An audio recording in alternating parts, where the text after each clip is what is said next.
साथियों, आज कोरोना की महामारी से हमारा देश जूझ रहा है।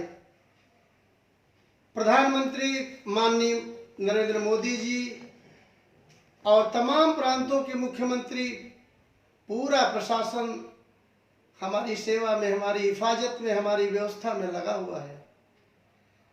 आज हम भी गीत के माध्यम से, हम गायक लाल जी यादव, देवगांव निहोरगंज आजमगढ़ की धरती से एक अपील कर रहा हूं गीत के माध्यम से कि आइल कोरोना बीमारी सभे होशियारी से रहिया। एकर नया वही बनल बा दवैया, रात दिन सरकार खोजे उपैया। आवे आदेश कुल निभैया, सभे होशियारी से रहिया। बंद करा मिलब जुलब रहा घर के अंदर, बंद करा मिलब जुलब रहा घर के अंदर। समझा मजाक जी नहीं, रोग बा भयंकर। अपने अपने बचाए उड़ के बचैया, सभे होशियारी से रहिया।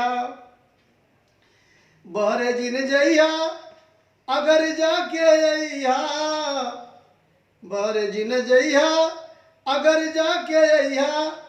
हाथ मुंह रगड़ रगड़ साबुन से धोइहा। मुहवा में मास्क तू लगैया, अरे मुहवा में मास्क तू लगैया। सभे होशियारी से रहिया। कहना है, ये आदेश है सरकार का कि भीड़ भाड़ वाली जगह से तू बचना। बार बार मोदी के हवे बा कहना।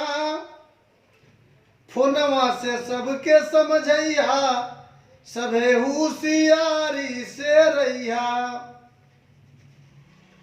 इटली अमेरिका बर्बाद भइल चीन हो, इटली अमेरिका बर्बाद भइल चीन हो। भारत के बचावा आइल बा बुरा दिन हो। सरकार साथे कंधा मिलैया, सभे होशियारी से रहिया। देशवा के खातिर लॉकडाउन बाजारी, देशवा के खातिर लॉकडाउन बाजारी। पालन जरूरी ना फैली महामारी। मालूम पड़े 100 नंबर बोलैया, अरे मालूम पड़े 100 नंबर बोलैया। सभे होशियारी से रहिया।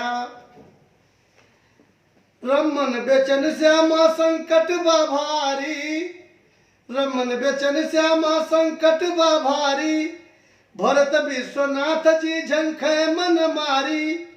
भोला लाल जी तजिन डरैया, सभे होशियारी से रहिया। अरे आइल कोरोना बीमारी, सभे होशियारी से रहिया।